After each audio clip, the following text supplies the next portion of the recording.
analisis tren pasar.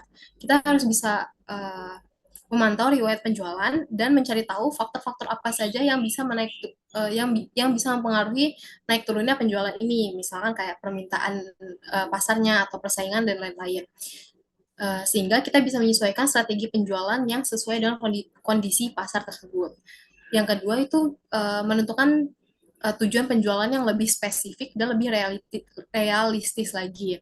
Kita harus memiliki target penjualan yang jelas dan terukur, baik itu untuk jangka pendek maupun jangka panjang. Uh, Tujuan penjualannya juga harus sesuai dengan kapasitas dan sumber daya bisnis yang kita miliki, berdasarkan data dan analisis yang valid. Kemudian yang terakhir itu bisa fokus ke kebutuhan pelanggan. Kita harus tahu seperti yang di atas tadi itu kita harus tahu apa yang diinginkan dan dibutuhkan oleh pelanggan serta bagaimana cara terbaik untuk menawarkan solusi yang dapat memenuhi kebutuhan mereka. Kita harus mau mendengarkan masukan dan saran dari pelanggan serta menjaga hubungan baik dengan mereka. Sekian jawabannya untuk Nabila, apakah bisa dipahami? Iya, bisa dipahami. Terima kasih. Oke, cukup dari kelompok 11. Sepertinya sudah menjawab semua pertanyaan dari teman-teman partisipan. Kami ucapkan terima kasih. Eh, Cukup sekian presentasi dari kelompok 11. Sekali lagi, terima kasih semuanya. Kami kembalikan kepada Ibu Fajar. Iya, baik. Terima kasih ya, kelompok 11. Ini dapat 6 ya, tadi 6 pertanyaan ya. Iya, Ya, Bu, benar, Bu. berarti menarik berarti ya. Nah, jadi begini, Ibu tambah satu indikator gitu ya, keberhasilan presentasi ini banyak yang bertanya ya, makin banyak yang bertanya makin makin bagus begitu ya. Jadi mahasiswa juga makin banyak yang apa namanya kesempatannya ya menjadi lebih tinggi. Kemudian kelompok ini juga apa mendapat istilahnya penilaian yang lebih bagus ya karena teman-teman bisa mampu membuat teman-teman itu apa istilah berusaha memahami dengan lebih baik begitu ya dengan bertanya. Tadi pertanyaannya bagus-bagus ya, jawabannya juga bagus ya dari kelompok ini. Ibu pikir apa ya dari semua aspek pertanyaan ada yang tadi dari sisi kompensasi, ada pertanyaan mengenai apa distributor kalau terjadi fraud di distributor seperti apa ya itu semua sudah bisa dijawab ya dengan sangat baik gitu ya oleh kelompok 11. Nah, harapannya begitu nanti di kelompok yang lain juga bisa mengeksplorasi, mengembangkan begitu ya dari materi ini menjadi pertanyaan yang apa ya, yang membumi begitu. Kalau tadi di pertanyaan yang di materi ya, bukan pertanyaan maksudnya pada saat kita membayangkan di materi mungkin masih di apa awang-awang begitu ya, tapi begitu masuk ke kasus oh seperti ini, jadi lebih paham. Ya mungkin Ibu akan coba melihat dari apa ya menambahkanlah sedikit atau merefresh lagi ya jawaban tadi terkait misalnya ini kalau misalnya ya perusahaannya tadi pertanyaan siapa itu ya? Perusahaannya di luar negeri banyak ya distributornya. Pertanyaan siapa itu tadi? Pertanyaan Almira, Bu. Almira ya. Ya, Almira Apriani ya. Ya, ini banyak apa distributornya tersebar di seluruh negara gitu ya. Di berbagai wilayah gitu. Nah, itu gimana? Kan nggak mungkin juga kita apa namanya bayangan kita ya, bayangan kita sebagai apa orang awam gitu. Nanti gimana mengendalikannya gitu ya. Susah loh kita mengendalikannya jauh jaraknya ya, nggak semudah kalau misalnya kita hanya berada di Lampung aja distributor kita ada di tempat yang dekat-dekat gitu ya, ini di luar negeri. Nah, ternyata kita jangan lupa ya, akuntansi memiliki sebuah sistem yang apa namanya sudah digitalisasi begitu ya. Bagaimana cara mengontrol begitu ya penjualan di sana seperti apa dan barang yang tersedia berapa gitu ya, itu semua sudah bisa dilakukan secara real time dengan menggunakan aplikasi, ya, dengan menggunakan digitalisasi, misalnya dengan RFID dan sebagainya. Tadi sudah disampaikan oleh kelompok ini ya. Pelaporan pun sekarang kan sudah dibuat online, ya. Kalau kita coba browsing gitu ya, bagaimana perkembangan perusahaan multinasional saat ini, maka mereka semua sudah menggunakan digitalisasi. Walaupun konsep accounting-nya sama, ya, pelaporannya sama, apa yang harus dilihat pada saat kita mengecek terjadi fraud atau enggak gitu ya, penjualannya berapa, persediaannya tinggal berapa ya, itu kan bisa kelihatan ya, kita dari report yang diberikan. Nah, distributor atau kita anggaplah itu sebagai DC ya, distribution center, itu akan berada di berbagai wilayah. Ya, distribution center ini akan ada manajer yang bertanggung jawab. Nah, kita kembali ke materi sebelumnya, desentralisasi. Berarti manajer puncak sebagai pimpinan puncak sebagai CEO, dia nggak mungkin bisa mengendalikan semua cabang, semua area yang di bawah dia itu dengan dirinya sendiri. Dia harus membentuk manajer-manajer di bawahnya, termasuk manajer dari DC ya, distribution center. Nah, manajer-manajer itu kemudian akan dibantu oleh manajer di bawahnya. Manajer transportasi sendiri, manajer masalah pengembangan produk sendiri, manajer mengenai gudang sendiri, dan sebagainya. Dan masing-masing harus memberikan report, laporan. Nah, laporan itulah yang kemudian menjadi bahan, ya, salah satunya adalah accounting report, menjadi bahan evaluasi bagi manajer di wilayah tersebut untuk mengambil keputusan dan melaporkan ke manajer di atasnya, ya, manajer pusat. Ya, kita juga sudah belajar bagaimana pelaporan di kantor pusat dan kantor cabang gitu ya. Di AKL mungkin ya kita bisa kaitkan dengan hal itu. Bahwa itu saling berkait dan semua itu merupakan objek pemeriksaan. Nah, jadi di situ kita sudah terbuka gitu ya pikiran kita bagaimana ternyata ya wilayah itu menjadi semakin wilayah akuntansi ini menjadi semakin penting begitu ya bagi pengendalian di perusahaan. Ya, itu satu. Yang kedua masalah kompensasi. Ya kita lihat ya bagaimana karyawan ya di perusahaan itu menjadi kutu loncat dalam tanda kutip kutu loncat. Dia akan melihat kompensasi yang paling menarik buat dia gitu ya. Ya kita lihat bisa lihat dari turnover ya, tadi disampaikan kelompok sebelah sudah menjawab gitu ya. Salah satu aspek, banyak aspek tadi ada 5 atau 6 ya, salah satunya adalah kita melihat dari tingkat turnover yang tinggi untuk mengevaluasi apakah skema kompensasi yang diberikan oleh perusahaan itu udah memadai atau belum. Ya, respon karyawan seperti apa gitu ya. Nah, pada saat turnover tinggi itu indikasi, itu tanda-tanda bahwa kompensasinya nggak menarik, nggak kompetitif gitu loh. Ya, mungkin kita lihat ada teman kita atau kakak kita atau ada saudara kita yang pindah gitu ya dari satu perusahaan ke perusahaan lain hanya hitungan tahun atau bulan gitu ya. Dia 6 bulan di sana udah pindah lagi atau baru setahun di sana udah pindah lagi. Ternyata setelah ditanya, oh masalah kompensasi. Dia merasa bahwa kompensasinya kok begitu ya gitu ya, nggak fair begitu, kita kerja keras tapi nggak dibayar lebih gitu ya. Nah itu membutuhkan evaluasi bagi manajer ya, cek lagi skema kompensasi karena ini kaitannya dengan pencapaian tujuan perusahaan, goalsnya perusahaan. Kira-kira kalau turnovernya tinggi, perusahaan sibuk ngurusin turnover itu aja atau ke pencapaian laba goalsnya, misalnya goalsnya pencapaian laba, dia pasti akan kepecah kan, ya konsentrasinya. Ya, sebenarnya perusahaan bisa lebih fokus kepada meningkatkan laba, misalnya mengembangkan produk, ya, meningkatkan penjualan.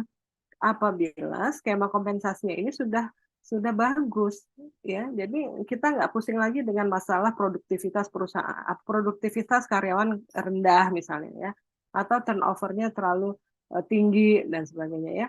Nah itu. Jadi di SPM ini kemudian kita bahas itu menjadi topik yang menarik ya. Nanti di belakang ada reward system and punishment di bab berapa itu ya. Nah, tapi di depan-depan ini kita sudah disentil gitu ya, bahwa ini loh ada topik kompensasi ya yang perlu diperhatikan ya. Jadi nanti kalau saudara nanti kerja, sudah selesai di S1 akuntansi, kemudian kerja di perusahaan, ya biasanya milih-milih ini gajinya berapa sih gitu ya. Ya, kompensasinya gimana, bonusnya gimana di akhir tahun, hitungannya bagaimana gitu ya. Nah, itu menjadi pilihan kita pada saat menetapkan mau apa kerja di situ atau tidak dan sebagainya. Ya. Ya. Kemudian masalah pengukuran kinerja. Bagaimana kemudian apa namanya pengukuran kinerja itu bisa mewakili kinerja dari karyawan gitu ya. Jangan sampai nanti karyawan ini kecewa gitu ya, kecewa sudah berkinerja tapi kok saya nggak dikasih bonus, saya kok nggak ditambah ininya apa namanya prosentase kompensasinya gitu ya. Nah ini masalah penentuan target kinerja. Jadi ini ada semua topik-topik itu di bab ya. Bagaimana rumitnya? Rumitnya kita menentukan target kinerja tambahan. Kalau target kinerja utama ya itu kan misalnya laba sekian, pergerakan penjualan sekian itu urusan manajer puncak ya. Urusan manajer puncak dan urusan para manajer gitu. Tapi begitu turun ke karyawan karena kita akan diukur dengan menggunakan ukuran kinerja tambahan itu harus didesain ya. Didesain benar-benar itu yang pas buat karyawan. Nah, tentunya nggak mudah memang. Kita membayangkannya aja udah pusing gitu ya. Kira-kira apa ya yang pas ukuran kinerja buat saya? Kalau misalnya untuk dosen misalnya ya, kalau contoh aja ya. Dengan banyaknya publikasi di jurnal misalnya jurnal internasional, publikasi riset misalnya ya. Nah, kemudian kalau target dari universitas kemudian ada 100 misalnya, 100 publikasi diturunkan ke dosennya masing-masing dosen setiap tahun 1 misalnya. Ya. Nah, itu kan kinerja tambahan kan ya. Nah, di kinerja tambahan itu kemudian kita akan mengetahui apabila kinerja saya ini terlampaui gitu ya, maka saya dapat apa gitu ya, kompensasinya gimana gitu ya. Nah itu yang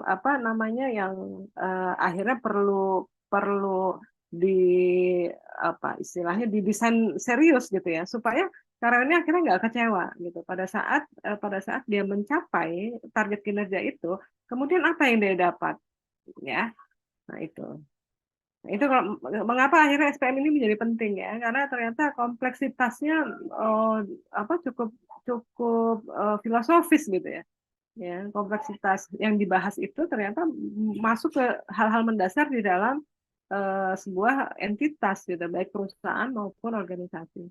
Ya, dalam rangka tadi tetap acuannya adalah goals perusahaan atau entitas itu tercapai. Ya, ternyata banyak rentetannya. Ya, jadi begitu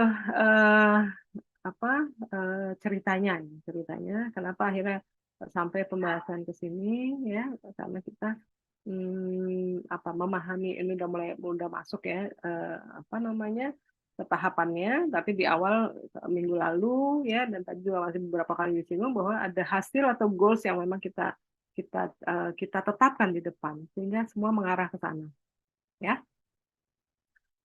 Oke, masih ada yang mau bertanya? Silahkan kalau masih ada. Ya, kalau tidak ada, ya berarti cukup jelas ya, mudah-mudahan. Ya, hari ini banyak yang berpartisipasi, bagus sekali ya, dan jadi nggak usah khawatir yang kelompok yang sebagai presenter gitu ya, yang presentasi, makin banyak yang bertanya itu makin bagus penilaiannya. Ibu juga akan mengapresiasi hal itu ya.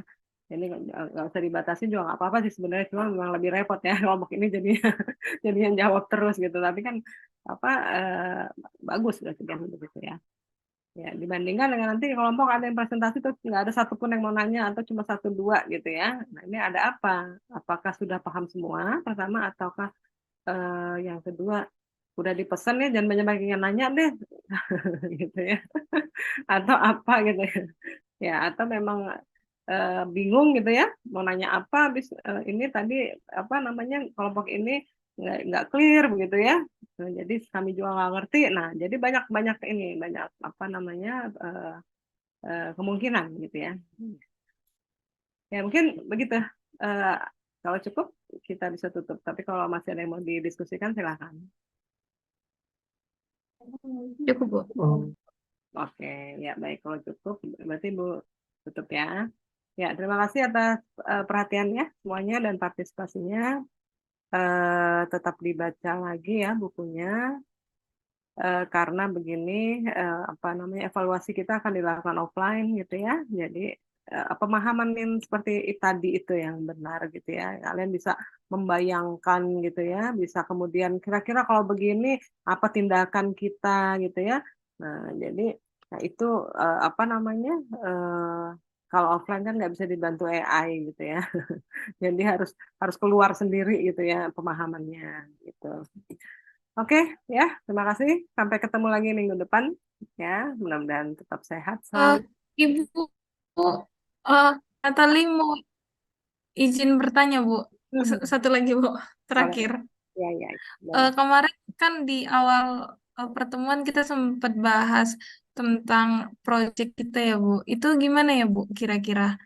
Supaya teman-teman sekalian juga bisa digarap dari sekarang, Bu. Ya, proyek itu nanti kan evaluasinya di akhir semester, dengan di tengah ya, 2 kali ya. Tapi paling enggak untuk UTS ini Ibu minta apa sudah mulai didesain ya UTS-nya nanti didesain apa eh, kasus ya kasus kasus yang relevan dengan topik yang kita bahas dari pertemuan kedua sampai dengan pertemuan ke 7.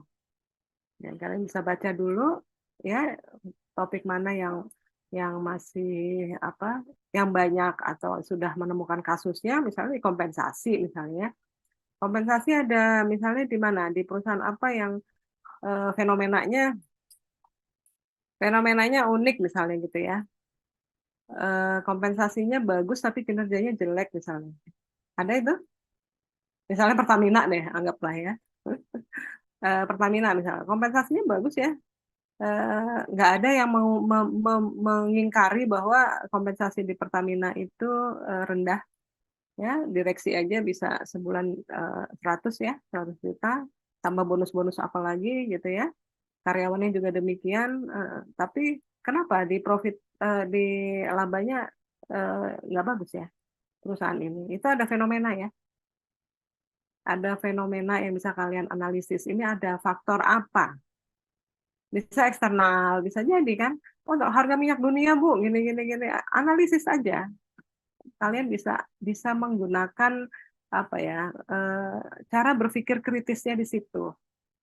Ada variabel lain lagi Bu, ini ada regulasi gitu ya. Regulasi pemerintah ini apa bagian dari BUMN itu terlalu besar gitu ya, diambil misalnya. Ya silahkan dianalisis. Kemudian apa? Eh, Datanya yang ada aja yang publish kalian nggak perlu ke perusahaan datang gitu nggak usah. Dan gimana? Kalau untuk kelompoknya tetap aja ya, Bu, sama yang presentasi ini. Mm-mm. Ya. Oke. Untuk apa topiknya itu tiap kelompok harus berbeda ya, Bu? Atau bisa ada yang sama? Bisa, bisa ada yang sama, tapi Ibu yakin nggak mungkin sama persis ya, karena kepalanya juga beda ya. Nah, Ya, mungkin tapi beda perusahaan gitu ya, Bu. Kalau misalnya sama, topiknya sama. beda perusahaan topik sama bisa jadi, atau perusahaan yang sama beda topik bisa jadi. Oke, terima kasih, Bu. Hmm. Oke, jelas? Atau ada yang masih bingung? Izin bertanya, Bu. Boleh, boleh. Nah, untuk penugasan proyeknya itu dibuat dalam bentuk PPT langsung atau seperti project. laporan gitu ya, Ya, Bu? kalau project laporan ya. Ya, dalam Tapi harus ada PPT-nya juga, Bu, kan nggak dipresentasiin. untuk presentasi. Ya, presentasi kita di kasus-kasus ini aja kan ya. Oke, terima kasih, Bu. Iya, jadi tetap ada UTS, ada UAS, tapi nilainya kecil. Maksudnya prosentasinya nggak banyak ya, cuma 10-15% kalau apa namanya ujian. Tapi untuk project ini kan yang besar ya, 50% dari penilaian. Oke, ya harapannya Oke, Bu. harapannya sih begini, dengan project ini kita benar-benar bisa apa ya, mengimplementasikan lah apa yang kita pelajari ke dalam kasus-kasus itu. Ya, jadi kita sudah beralih tidak hanya menghafal ya, tapi juga sudah ke pemahaman, kemudian bagaimana kemudian itu diaplikasikan, diimplementasikan di apa dunia nyata ya, di kasus-kasus yang sesungguhnya gitu yang real. Ya, nanti ketersediaan data juga perlu jadi pertimbangan. Jadi misalnya perusahaan-perusahaan yang dipilih juga yang memang publish datanya ya, fenomenanya dia juga apa namanya ada begitu ya. Jadi bisa dianalisis. Ya, oke. Atau PT Garuda Indonesia yang sedang apa beberapa tahun lalu ya menjadi sorotan dari berbagai sisi. Kemudian dari apalagi perusahaan apa ya mungkin PT Jiwasraya mungkin ya pokok ibu nggak menutup apa ya pemilihan kasusnya dari private ya bisa dari BUMN bisa dari apa sektor publik ya tapi yang penting memang kalian memang bisa menganalisisnya gitu ya oke ya mungkin itu aja ya cukup nanti nggak apa-apa dalam perjalanan tetap ditanyakan apabila ada masalah ada ini kendala gitu ya sehingga nanti maunya sih ya harapannya bagus ya hasilnya juga eh, apa tujuan capaian pembelajarannya tercapai gitu. Baik, ya kalau nggak ada pertanyaan lagi, Ibu tutup ya. Terima kasih banyak atas perhatian dan partisipasinya. Ya, mudah-mudahan apa bisa inilah ya bisa bermanfaat pertemuan hari ini. Baik, selamat siang semuanya. Wassalamualaikum warahmatullahi wabarakatuh.